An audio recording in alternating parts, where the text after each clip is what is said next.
Picture sitting across from someone you love. You ask how they're doing.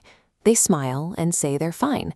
But suddenly you hear the buzzing, unedited stream of their actual thoughts, contradicting every word.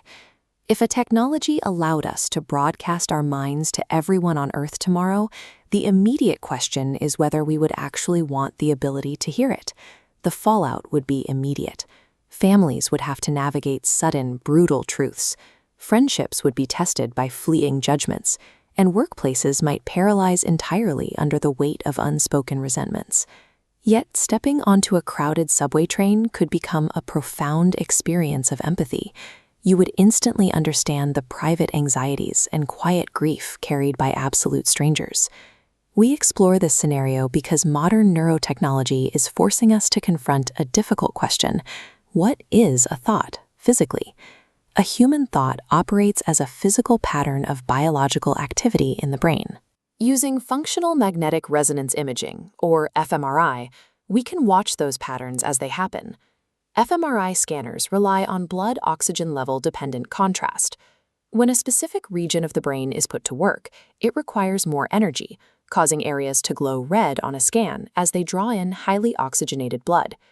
Because areas with higher levels of oxygenated blood correspond to higher neural activity, researchers can create a map of the active mind. While these maps show where activity is happening, current neuroscience cannot simply tune into your inner monologue like a radio station. To extract actionable data, scientists use brain-computer interfaces, the emerging tools used to infer limited information directly from the brain. Non-invasive interfaces, which sit on the scalp, pick up broad electrical waves. However, the human skull acts as a filter, severely limiting the resolution of the signal. High-accuracy decoding requires surgically implanting invasive microelectrodes directly into the brain tissue to access the firing of individual neurons. Deep learning algorithms are already translating these invasive neural signals into written text and synthesized speech for patients with severe motor impairments.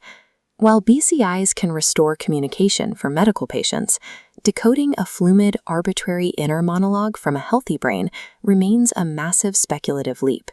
Yet the gap between isolated minds has already been bridged. Scientists have successfully transmitted conscious information directly between two human brains over the internet. In a 2014 study, a subject acting as an emitter used motor imagery to send a message. By imagining moving their hands or feet, they generated brainwaves that encoded binary words like "Hola." Thousands of miles away, a receiver perceived the message via a robotic TMS machine. The device delivered magnetic pulses to their brain, triggering conscious flashes of light in their eyes. This entire exchange completely bypassed the motor and peripheral sensory systems of both individuals. It was a primitive transmission, but the experiment proved the biological feasibility of a non-invasive mind-reading pipeline. If that pipeline ever scales up, it hits a massive biological roadblock. The danger of mind reading lies in the bizarre timing of how human thoughts are actually generated. In the 1980s, neuroscientist Benjamin Libet conducted experiments investigating the exact timing of conscious will and physical action. He documented the readiness potential. Unconscious processes build up 500 milliseconds before a person is aware of their urge to act.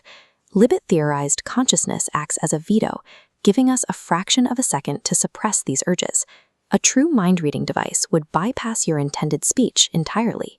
It would expose the dark, intrusive, and chaotic impulses your brain generates before you have the chance to veto them. If this unedited, pre-conscious neural data becomes accessible to third parties, the societal scale of privacy fundamentally collapses. Corporate advertisers could monitor neural metrics, scanning for subconscious desires before the consumer is even aware they want a product. Employers might begin screening applicants based on erases the fundamental human right to mental consent. You might assume this forced neural transparency would guarantee a dystopia of fear and isolation, but behavioral psychology suggests our assumptions about honesty are wrong. Researchers have found that humans systematically overestimate how negatively others will react to the honest truth. In controlled studies, individuals who were completely honest reported significantly higher levels of intimacy, meaning, and connection in their relationships. We fear social rejection because we misunderstand how much other people value transparency over polite lies. The ruin we anticipate from absolute honesty is largely a psychological illusion. The truth connects us more deeply than it divides us. Sitting back across from that loved one demands a new level of discernment.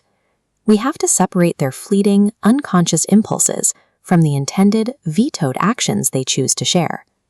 Could you learn to forgive the messy, chaotic nature of the human brain if you saw your partner's unedited thoughts? If you could put on a headset and know absolutely everything, would you? Or is that gap between our minds, the space where we choose what to say, the very thing that makes us human?